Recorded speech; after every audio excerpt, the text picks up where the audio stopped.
Okay, so Iranti is a media advocacy organization that advocates for the rights of LGBTQIA plus persons and with a specific focus on lesbian, transgender, and intersex identities. And the focus of the work is really around using multimedia and storytelling and research and activism through a human rights mechanism to advocate for issues on gender and sexuality. Now, part of this work involves attending to a lot of the legal gender recognition needs of the trans, intersex, and gender diverse community in South Africa, and particularly legal gender recognition in this context is the mechanism in the country which allows a person to legally amend their official documents. For trans and intersex persons, this becomes a very, very critical mechanism. We have legislation in this country, which is the alteration of Sex Descriptor and Sex Status Act Act 49 of 2003, if I got that right. It's quite a mouthful, or just Act 49 for short. Now we have this bit of legislation that allows trans and intersex persons to amend their gender markers on the official documents and as well as on the population register with the Department of Home Affairs. But this bit of legislation still remains incredibly pathologized and to a large degree requires trans and intersex persons to provide medical evidence to substantiate their identities. And so much of the advocacy focuses of the organization is to deal with these mechanisms to ensure that they are inclusive, that they are efficient, that they are affordable, and most of all, that they are based on models of self-determination, that the legal gender recognition laws in this country speak to that. And I guess that brings us to a particular kind of conversation that we are having today around womanhood and the announcement made by Miss South Africa that trans women are able to compete in the competition. Now, this has been effectively trans women have been allowed to compete in the competition, if my research is correct, from 2019 already, but this announcement was made fairly recently. So today we're looking at a conversation as to what that particularly means for trans persons in the context that we find ourselves in today. So I think as far as introductions go, that is where I'm going to park it. I just want to say thank you very much again for being here with us today. I hope you enjoyed the conversation. I'm going to hand over to our facilitator for the evening, Letlhogonolo. The floor is yours. Thank you so much, everyone. Thank you so much, Zoe. That was really such an apt introduction just to contextualize why we're here today. Hi, everyone. I'm Letlhogonolo. I will be the moderator for this evening. And essentially, I will just be asking probing questions, but really our speakers are the people that are really the people that we'll be looking to. So as I introduce them, I'd like to just allow them to put on their videos. So first I'll start with the CEO of Ms South Africa, Stephanie, and just ask Stephanie to do a brief introduction about who she is before we get into the conversation. Thanks, everybody, and thanks for having me. I'm Stephanie Weil. I'm the CEO of the Miss South Africa organization. I took over in 2019, and really my focus has been inclusivity throughout my journey thus far. Thank you so much, Stephanie. And next we have Dr. Anastacia Tomson. Hi, Doc. Just to introduce yourself. Hi there, my name is Anastacia. My pronouns are she and her. I am a medical doctor, an author, and an activist. I do a lot of work with LGBTQIA+ rights, and especially around transgender issues as they relate to healthcare, but also as they relate to social, cultural, and contextual issues. So I say I'm an activist, but I like the term human rights defender a little bit more these days. I think it's so ironic that in 2021, human rights still need to be actively defended, but here we are. And it's wonderful to be here with you this evening. Thank you. Thank you so much, Anastacia. And I think it's important, right? Because you're saying the rights already exist and we're just here to ensure that they are respected, but also defended. And then our final speaker, I can't see them on the speaker list. So let me just see. Yeah, our final speaker seems to have dropped out, so we will obviously introduce them when they come back on. Zoe, may I just ask, I see someone has raised their hand. Is this our speaker perhaps? Yes, it's Isa. I don't know what's wrong with my connections that I just had to script my name out. Okay. Oh, great. Is it possible to put your video on just to introduce yourself, Isa? Oh, great. Great. Good evening, good afternoon. My name is Ycer Machimana. I am a trans and human rights activist. I am a transgender model, and I run a modeling agency where I groom young kids to be professional models. My pronouns are she, her, and I do a lot of advocacy work around LGBTI community. Thank you so much. Thank you so much, Isa. I'm so glad you nudged me because I was like, I can't see your name. I suppose to start with, the conversation of today is basically womanhood in beauty pageants. And I want to start with you, Stephanie, to ask, you've spoken in your introduction that in your tenure as CEO of Miss South Africa, you have you've been really strong about inclusivity. And I suppose what really the conversation that brings us here today is that we have the first openly transgender person who is a contestant in this reiteration of Miss South Africa. I first want you to speak about the history of inclusivity at Miss South Africa, particularly during your tenure. Why was it important for you to be inclusive, as you put it? Thank you.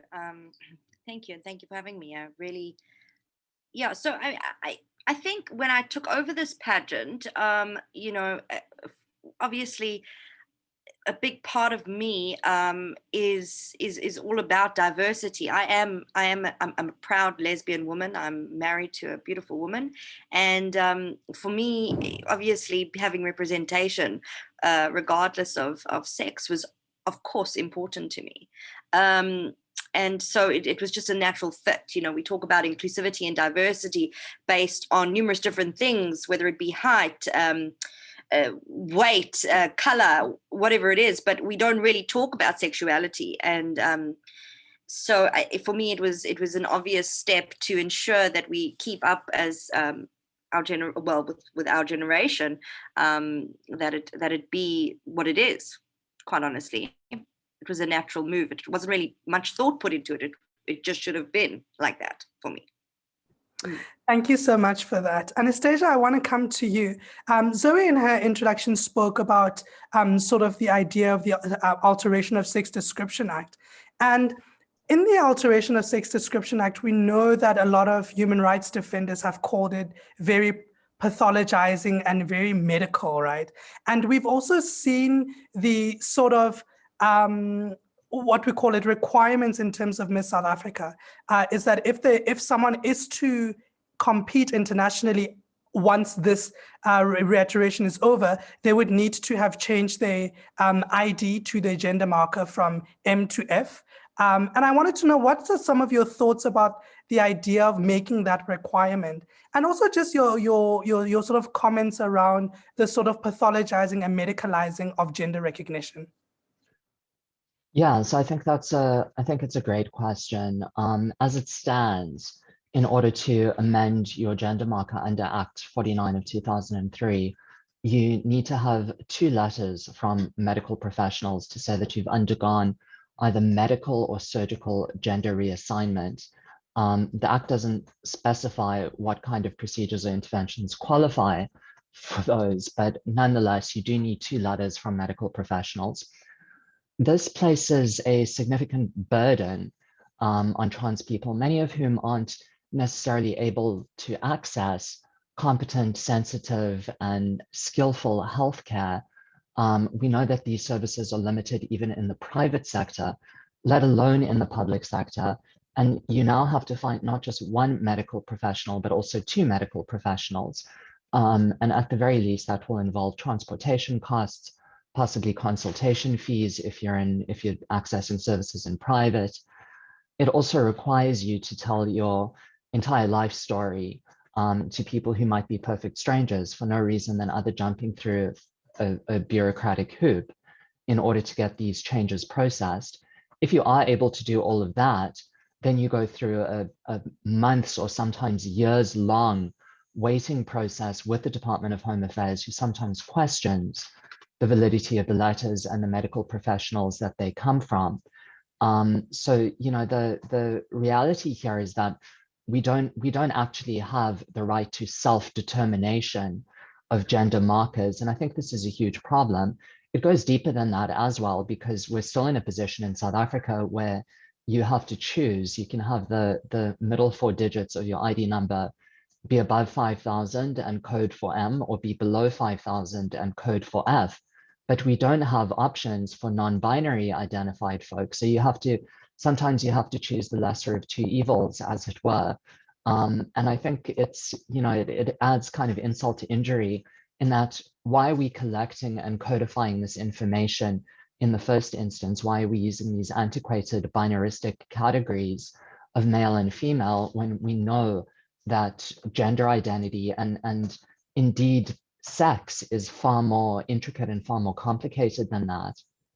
As you pointed out, it does really reinforce the idea that in order for a trans person to be valid, they have to fulfill some set of diagnostic criteria or have some or other kinds of medical interventions, which are strewn with inequities. Not everyone wants medical intervention. Not everyone who does want medical intervention can access it. So it medicalizes, it pathologizes, it stigmatizes, but it also perpetuates and propagates these inequities in access. And I think you have to see this issue through that kind of holistic lens in order to understand it. Thank you so much. I suppose before I move on to I just wanted to say, I think, Anastacia, one thing that, I mean, we already have Act 49, right, which already creates certain criteria. But I think what's also notable is the new Smart ID, which specifically, which is what the Green ID book didn't do. It didn't have a sex descriptor on the ID document. What are your feelings about that? Because I think that as trans people, you know, and as gender non-conforming people, what it sort of does is that it places us at more risk, because it means that if I didn't change my gender marker, what that means is that people are going to go with what the identity document says, and it may say F or it may say M, and that in the binaristic sense is what may put me in trouble. And I wanted to know what some of your thoughts are about that. Yeah, absolutely right. And it's happened to friends of mine, to colleagues of mine, to patients of mine, where they've been stopped at a routine roadblock, for example, been asked to produce a driver's license, produced said document, had the Metro police officer look at the ID card, look at the driver, say, this doesn't line up. And people have been taken down to the police station, put in the holding cells. A direct quote around this from one of the police officers that was passed on to me by a friend of mine, when this friend tried to explain that he was a trans man, and that's why the photograph looked different and the gender marker was different than what the officer expected.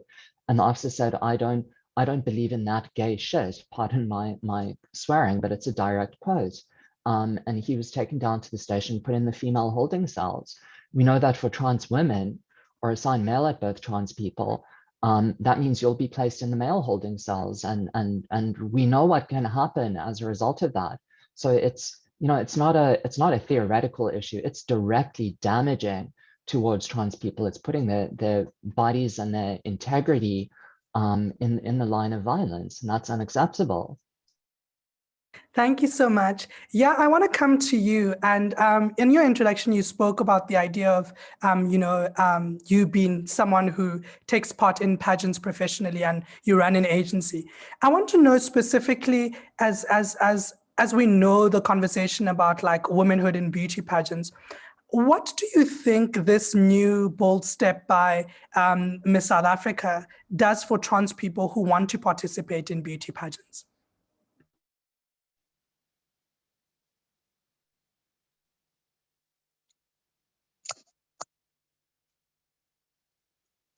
Can you put my video on? Oh, okay.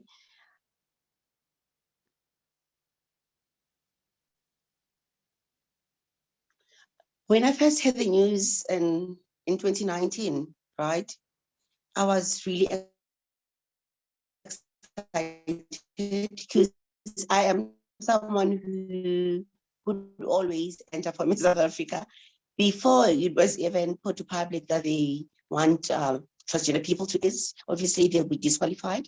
But because to me, pageants, I feel like pageants are still relevant, especially Yeah, to we can't hear you properly. Maybe perhaps switch the off your coming video. generation, you know, because they get different skills.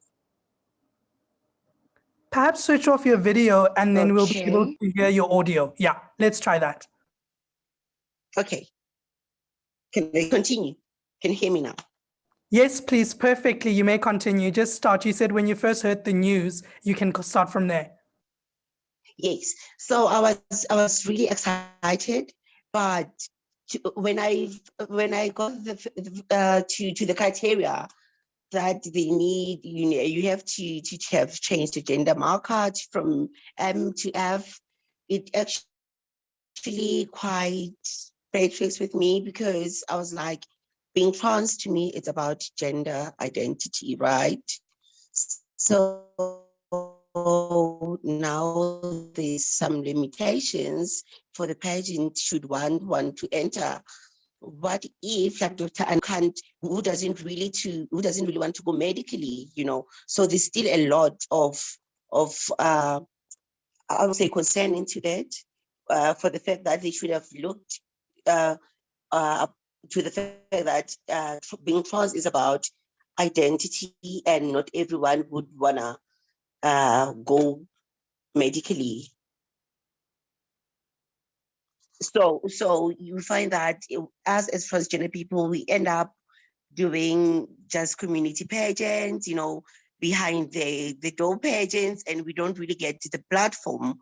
So this is really a very good platform for us, but I think the rules or the regulations around it should just be amended again, you know, to just accept everyone, whether they want to transition medically or not, because just a lot to it, which one can be affected mentally as well.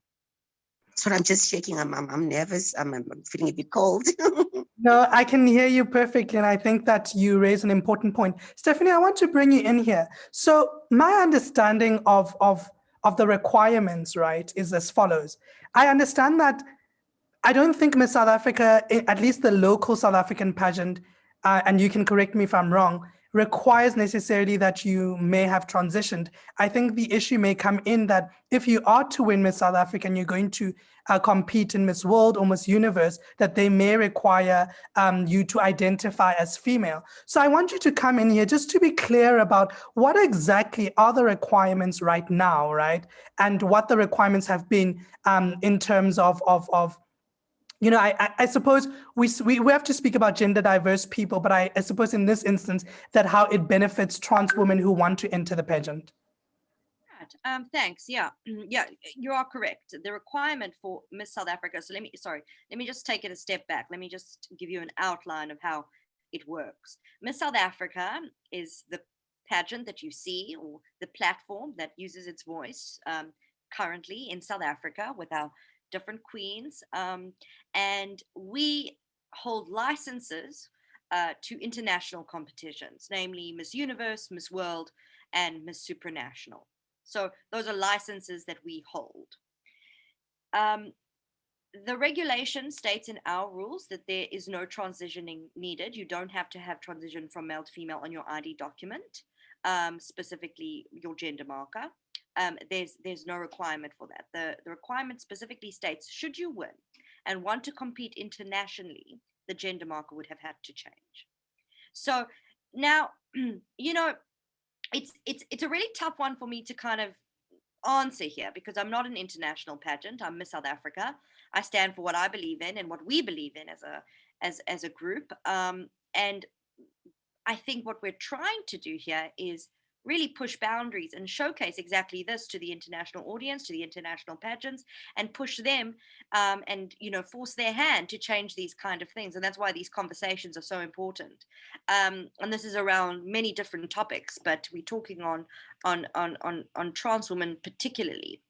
So, but you know, you have seen some incredible women on the stage, and I think I'm hoping you'd all have seen Miss Universe 2018 with Angela Pons from Spain, who was the first trans woman to compete at Miss Universe, which was a really, I think, proud moment for the community.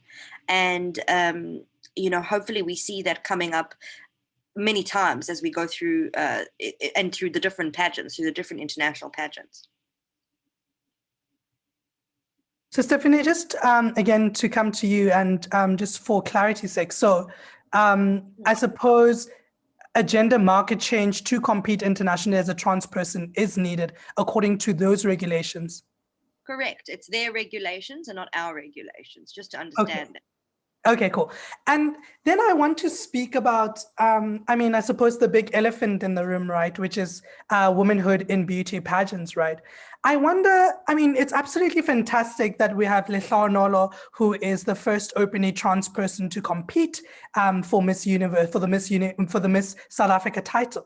But I wonder about discrimination. I wonder, you know, there's been a lot of tension with cis-identifying people towards trans people, specifically trans women. And I wonder, what is Miss Universe or Miss South Africa doing to ensure that should Letlhogonolo make it to walk on the stage of Miss South Africa, that she will not experience any discrimination? I know we can't guarantee that she won't experience any discrimination, but I suppose the question I ask is this: if Letlhogonolo were to come and say, contestant number 5 and 6 were transphobic towards me, what are the disciplinary steps that Miss South Africa will take towards those participants if we talk about this type of inclusivity? Yeah, I mean, I think that I would ideally hope that it would not get there, because for me, it's all around education. And I think that's it's a huge kind of light that we're trying to shine, is that education around this topic is first and foremostly important, so that you don't land in that space.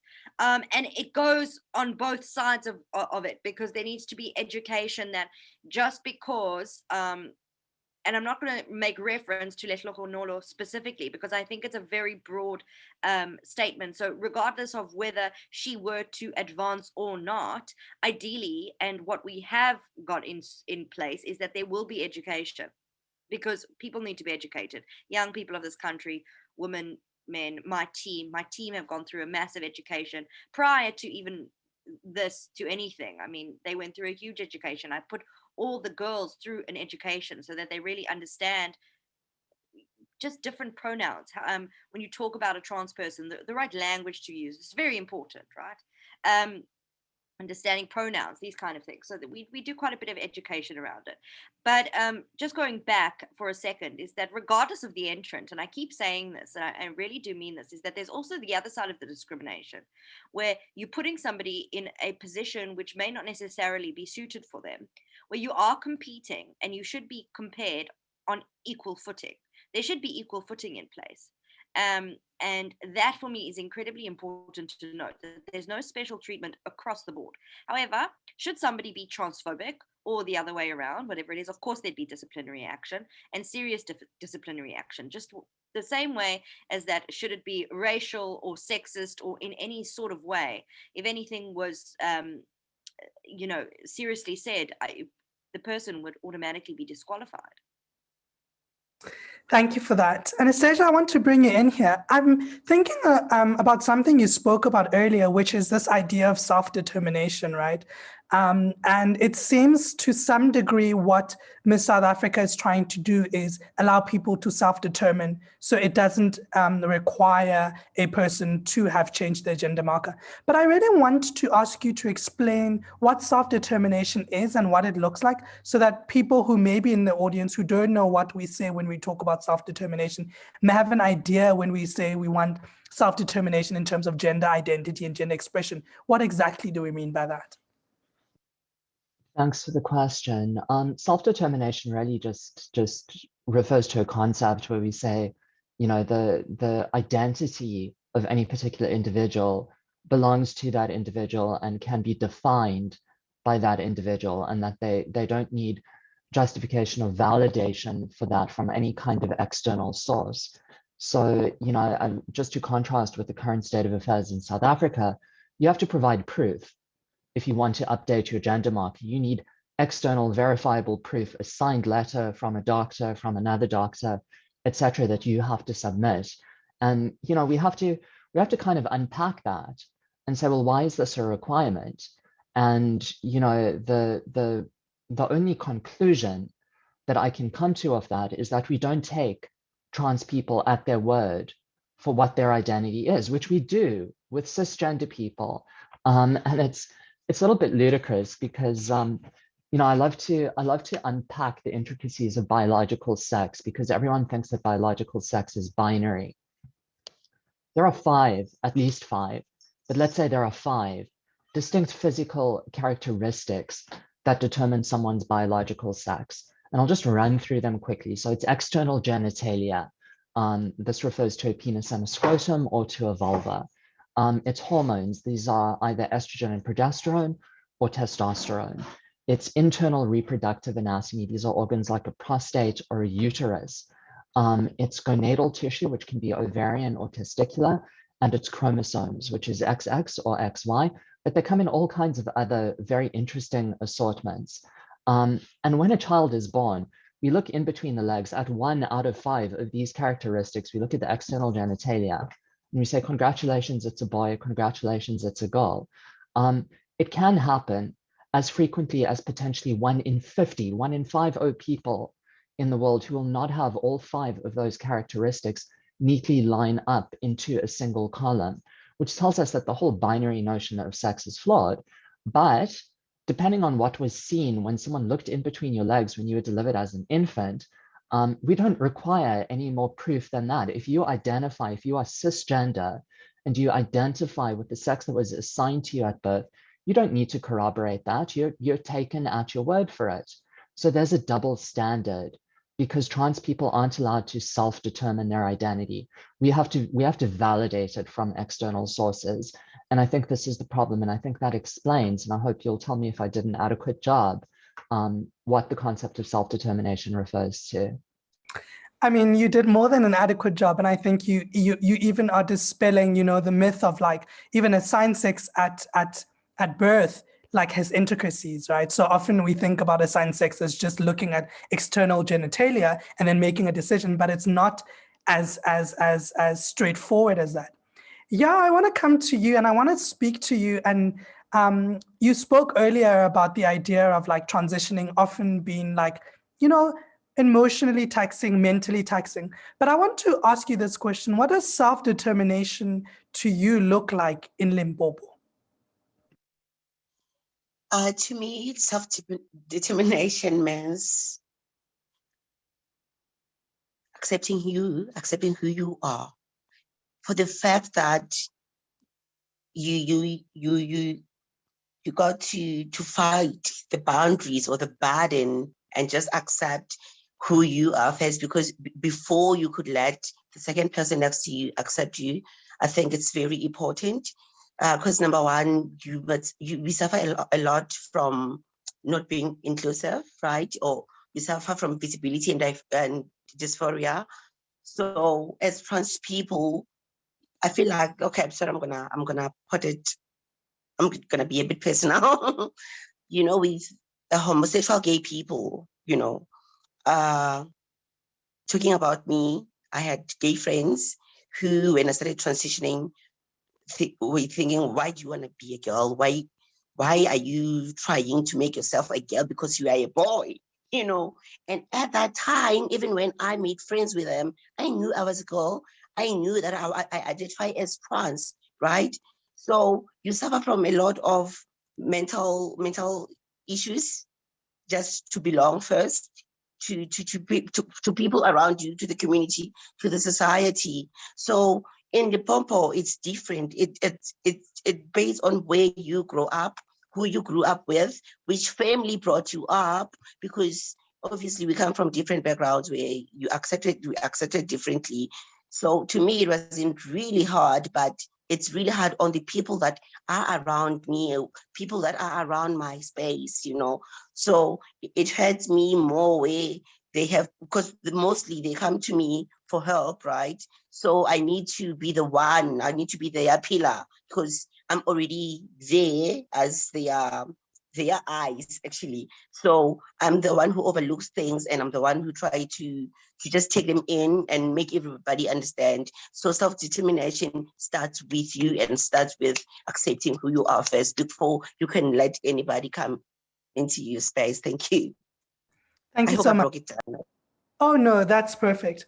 I have a question for all three of you, right? One thing that I've been really thinking about with the advent of Letlhogonolo making it into sort of the pageant is the burden and the power of representation.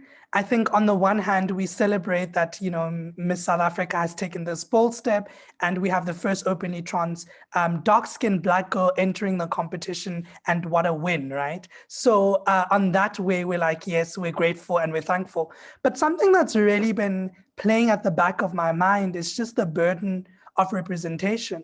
I feel that Letlhogonolo, should she make it into, you know, advance to another stage, will have a little bit more of a burden of representation than most of the cis women who will be part of the pageant. And I wanted to know what your thoughts are about that. So I want to start with you, Stephanie. Just like the burden of representation, you know, as the first openly trans person, does this mean, in my mind, that she may have a different experience of the pageant than most of the cis women who may be in the pageant? I would think ideally their journey should be very similar, obviously, and their experience in what they learn should be identical to one end. But at the same time, yes, the journey is going to be different. The burden's there. The media interest is far greater. The social media interest is far greater. It puts a huge burden on her shoulders. I guess, you know, that is something that we've been really assisting with through whatever means that we can, you know, focusing on how to train from a PR perspective, how to train from many different perspectives, so that it doesn't feel, I guess she doesn't feel that we're taking special interest, but teaching all at the same time, because you don't want to feel different at the same, you know, you still don't want to feel different to the others, right? So I do agree with you. I think it's a big burden. I think it's something that she's incredibly brave for being the first. And I hope that this sets a trend, and I hope that she can be a trailblazer for the future of trans women entering this specific pageant. And I want to just compound that a little bit, Stephanie. We remember in 2009, we had the first openly queer person participate, right? And she was cis-identifying and queer. And there wasn't sort of like a spotlight to her queerness in a way that I think the spotlight to Letlhogonolo's transness will be. And I wanted to know, what are some of your reflections on that? And then I'll come to you, Dr. Anastacia. Yeah, so 2019, the first openly queer contestant, which is crazy to me personally, that was the first openly queer contestant in 2019, but here we are. You know, there wasn't a spotlight because she wasn't comfortable. I recall, you know, I think your sexuality versus anything, I think you should be first and foremost who you want to be up front before it's anything about your sexuality. I firmly believe that within myself too.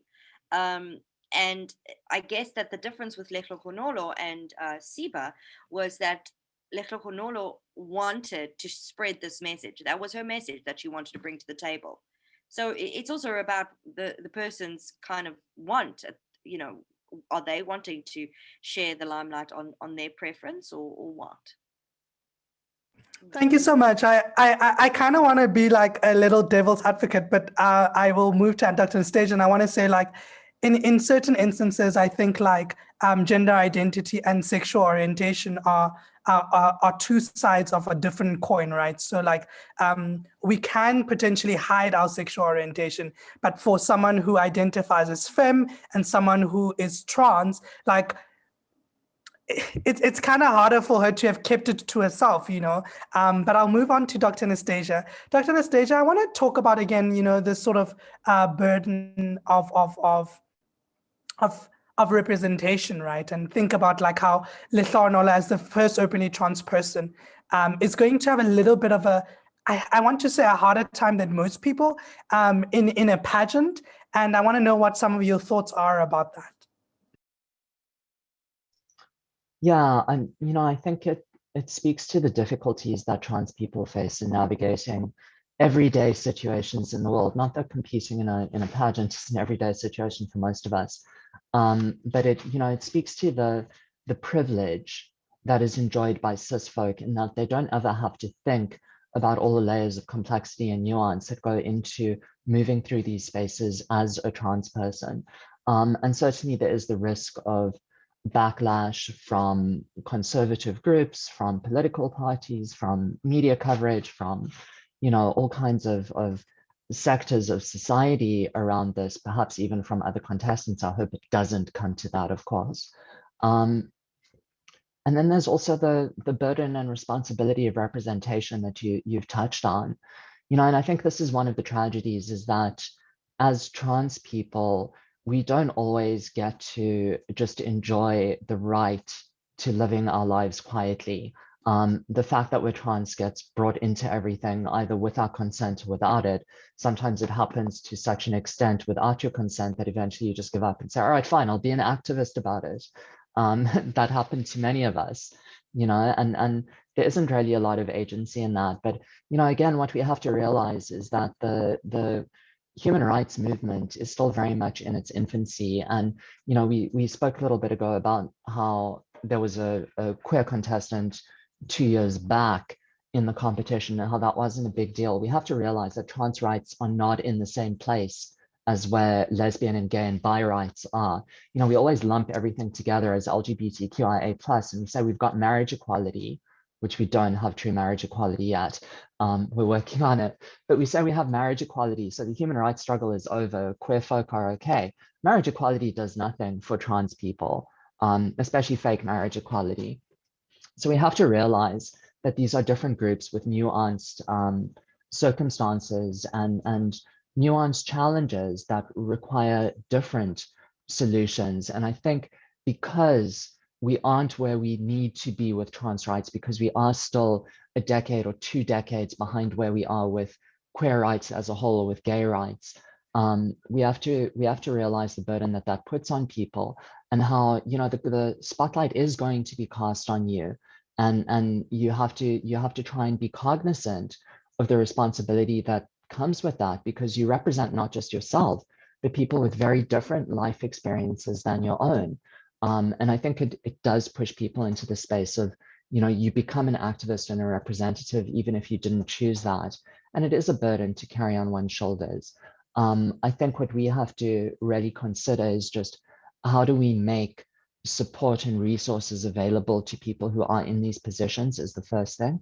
And then the second thing is, you know, how do we, on a much larger and a systemic level, go about destigmatizing and normalizing trans experience to the point where you don't have to be defined by your transness. It can just be another characteristic about you, part of your lived experience, but doesn't have to overshadow everything about your entire life and identity. Thank you so much. And I really love that you brought, you know, to the fore the question of equal marriage, or as I like to call it, unequal marriage.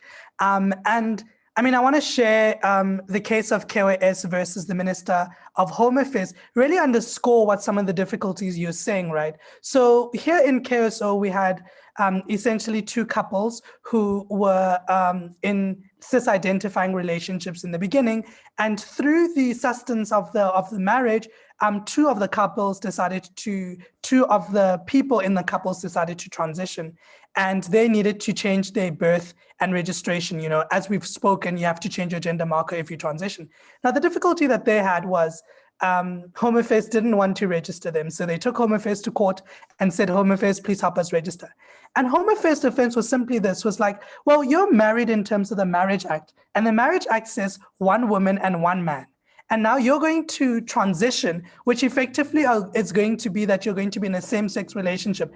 Now you can't be married in terms of the Marriage Act because you'll be in a same-sex relationship. So effectively you'd have to divorce and then remarry in terms of the Civil Unions Act, because that's how it would work for us. Like, we can't do it anyways. Luckily, the High Court was like, that doesn't make sense. Birth and registration does not impact marital rights. So these people will still remain married in terms of the Marriage Act. But I think the case really underscores that, like, what happens to trans people if they want to get married and if they haven't changed their gender markers? They'll be in a situation where they are deemed to be in a same-sex relationship, which would be a fallacy because it's not a same-sex relationship in that sense. But thank you for bringing that. I thought it was really useful to think about that. Yeah, I want to come to you and talk about the burden of representation, right? And particularly your own reflection as someone who's participated in beauty pageants. Is there a burden of representation? And do you think that this first openly transgender person, a woman who will enter the competition, will have this burden of representation throughout the various stages of Miss South Africa? There's obviously a lot of burden around it because, firstly, you identify as trans. And when you identify as trans, people see you as different, right? So with that being said, they expect you to do more. You know, you need to prove yourself. So with regards to Letlhogonolo, what I like about her, it's what Stephanie said earlier, that she already knew what to put on the table, you know, advocating for these hate crimes affecting LGBTI community at the moment, you know. So it's not something that she had to be around. She already knew what to put on the table. And it takes me back still to when Zozibini took the Miss Universe stage. Nobody expected Zosie as a Black girl with short hair, you know, to take such a huge title. So with regards to Letlhogonolo, I feel like we'll be expecting a lot from her. So it's just going to be a lot of burdens. So I feel like people are just waiting for her to prove herself. But it's going to be easy for her because she knows already what she wants. Thank you. Thank you so much. I want to talk a little bit about pretty privilege, right? I think often about being pretty is a privilege, but we refuse to acknowledge it, which is an essay that Janet Mock wrote. And Janet reflects the ways in which beauty and the perception of beauty creates and sustains like sort of this various societal privileges for its benefactors. You know, she meditates on the ways in which femme-presenting women occupy a world as a result of their beauty. And she writes as follows, and I'm going to just read the quote. She says, pretty privilege can give way to more popularity, higher grades, more positive work reviews, and career advancement.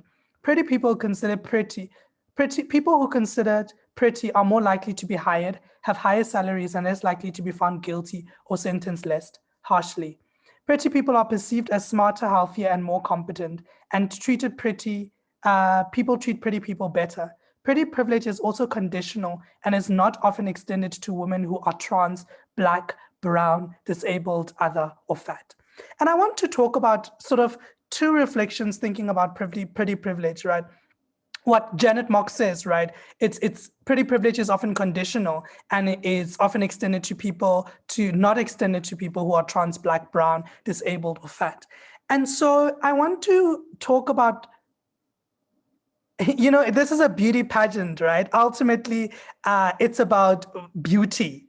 And so what do we do about the different ways in which people are, right? Whether it's body type, whether it's sexual orientation, whether it's gender identity. How is Miss South Africa navigating, you know, prioritizing beauty, but ensuring that pretty privilege is not at the foreground? So people are not necessarily in the competition because they look a particular way, but because they have something more to offer than just their beauty. Yeah, I mean, yeah, exactly. I mean, that's the big fight. That's the big battle, isn't it? And you know, that's all that I do on a daily basis, is push those boundaries. I've taken away pretty much every requirement to enter this pageant, whether it be height restriction and so on. And I'm doing it as quickly and as quickly as possible. But of course, I hear what you're saying. I think that South Africa is pushing those boundaries already. The likes of Zozibini, as Ycer said, you would have never thought would win a Miss Universe pageant. But why not? Because of her natural hair. It's because of being Zozi. And that's what we're trying to push. And I think that's been quite clear that that's been our intention from the beginning, from 2019, is that you really need to push the boundaries of this pretty privilege that you talk about, with still keeping the ethos of this brand. And this brand is a platform. It's a great platform. It's one that can enhance anybody's voice to a real level that can change the world. But it's a process. Like everything, change takes a lot of time. And we go as quickly as we can. Anastacia, you know, the other coin of pretty privilege is also the often objectification and harmful ways in which it shows up, right? And I want you to have to give us a little reflection about that, right? How sort of beauty strips women of their agency, their intellectual contributions, and how harmful sort of elevating, or how harmful pretty privilege can be in a situation where women in South Africa, that's quite a patriarchal, violent society, are stripped of their agency. I think it's a very important point. You know, and I think when it comes to a conversation around trans folk, you can't have a conversation around pretty privilege without speaking about the concept and the damaging concept of this necessity to pass and to perform your gender to societal standards, because obviously the same people who are judged by society as pretty are the ones who are fulfilling masculinity or femininity according to a set of prescribed standards. And I think that trans people are put under undue pressure to perform that gender expression in order, again, to claim validity, because, you know, if you're going to transition, let's say you're assigned male at birth and you identify as a woman, and, you know, you're going to walk around presenting in a more masculine way, wearing cargo shorts instead of pretty dresses and not wearing makeup, then people are going to say, well, is your femininity valid because you're not performing it to our standards? So I think there's very much a double-edged sword there that one has to understand. You know, it's wonderful to want to be pretty, and intrinsically there's nothing wrong with wanting to pass, except that society makes it such that you have to pass in order for your safety. But as you quite accurately put out, you know, if you straddle that line, if you go a little bit too far and you're seen by society as too attractive, then you're again at risk. Because of the way that society objectifies predominantly women, but let's say people who aren't cisgender men are objectified and fetishized by society.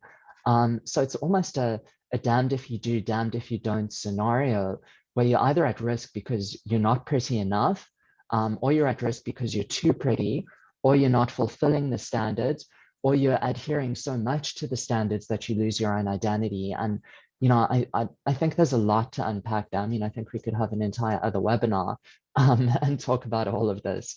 But there's a lot of nuance and complexity that we really have to break down, you know, and I think, again, you know, it comes down to who is defining what beauty is or what prettiness is, and how do we take that power back, which is a question we have to answer for ourselves.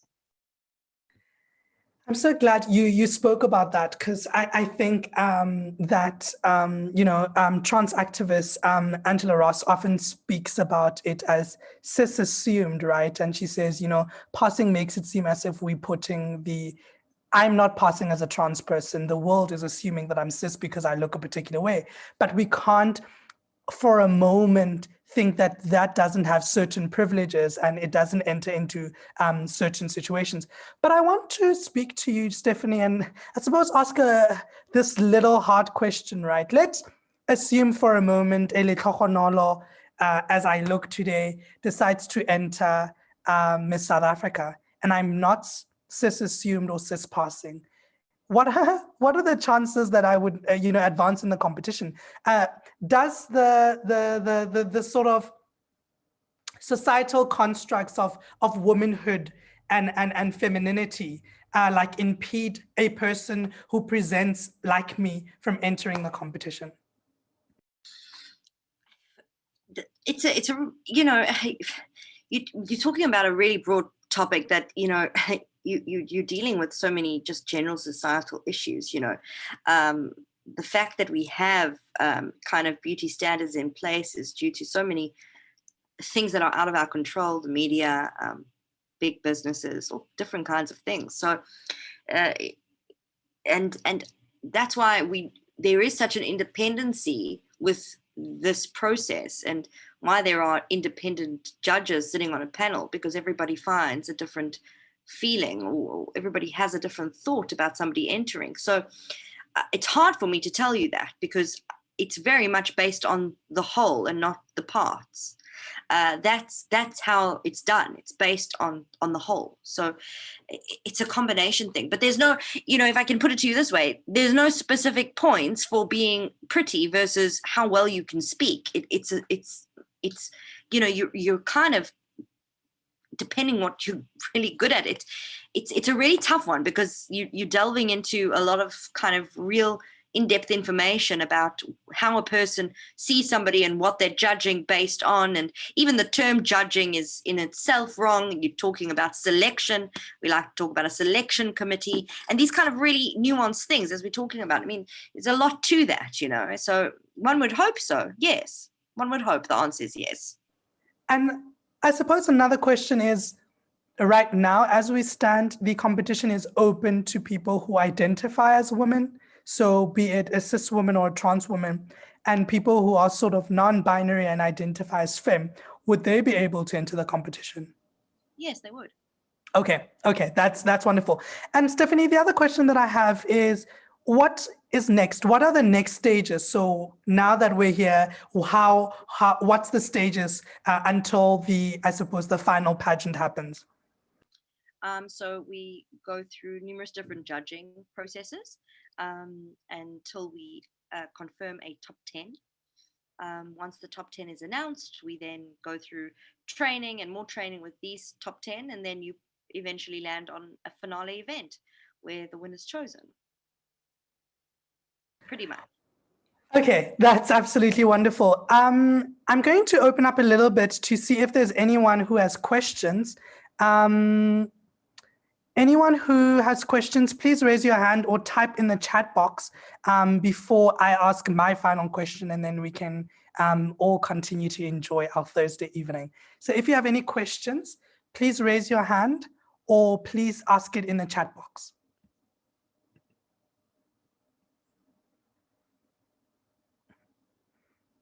Okay, it doesn't seem that there are any questions. So Stephanie, I just want to come back to you as, what are some of your final reflections about sort of what you hope 2022 or 2023 will look like for Miss South Africa? Wow.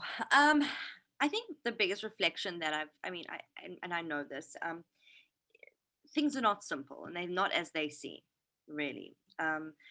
Obviously, I want to get to a point where there is unity and also kind of real representation on many levels. But this goes far deeper than just our platform.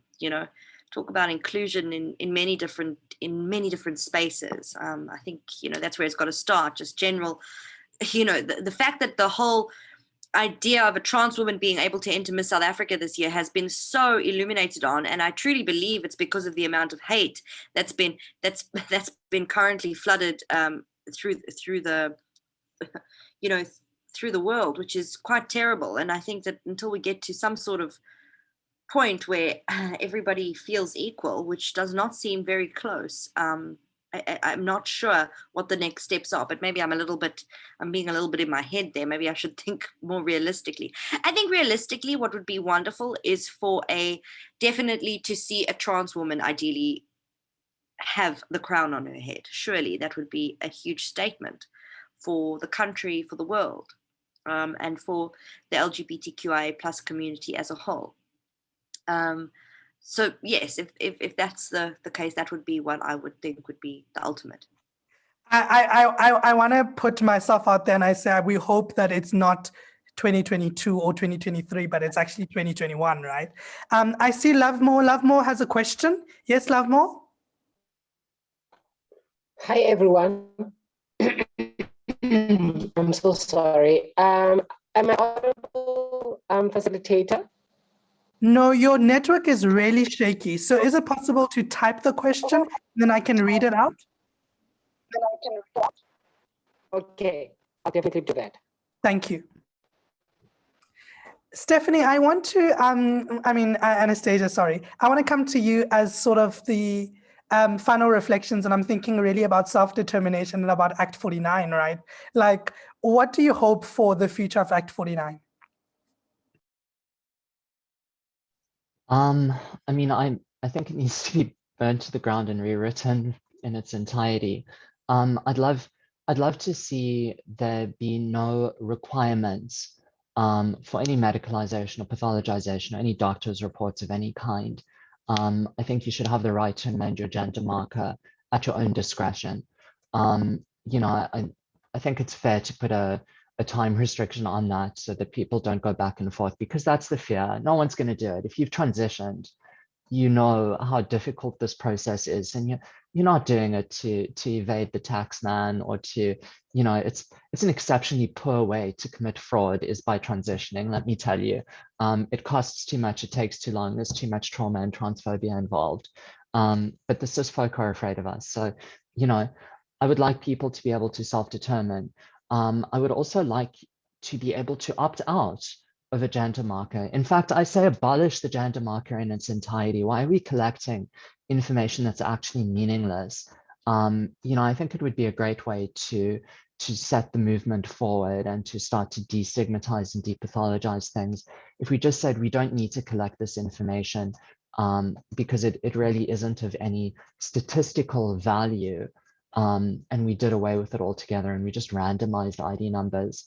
So that's what I'd like to see. And then you wouldn't have to have legislation to update gender markers, and you wouldn't have old ID numbers lying around in old ID documents and queues at Home Affairs and clerks who look at you and say, have you had the surgery, even when the surgery is not a requirement. So ideally, best case scenario is just do away with the gender marker entirely. Second best is allow people to self-determine and have options for people for whom a binary gender marker is inappropriate. I think that's important. I'm with you. I'm just like abolish gender, right? Like if once we abolish gender, we'll be fine. And yeah, like I often say to people, I'm waiting for people to say, Letlhogonolo, I want to go to court to challenge the Act 49. I will be like, I'm here, please. I will represent you in court. Like, please, let's make it happen. Hi, Steph. This is from Lovemore. Thanks for being here. I just wanted to ask how the Ms SA org plans on moving forward and rather setting or paving a way for our counterparts. How, I suppose the more important part of the question is, how is Ms. South Africa planning on challenging the universal criteria? Suppose this is you have to identify as female.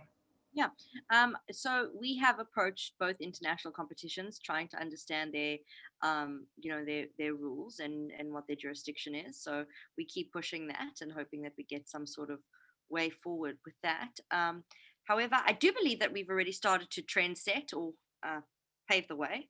I think after our announcement, you saw many other countries start announcing the fact that they would now include trans women into their criteria, which I found great and fascinating. And I think that, change has to start with something, and hopefully we can keep pushing that. I think, it depends which competition you're looking at. It is complicated.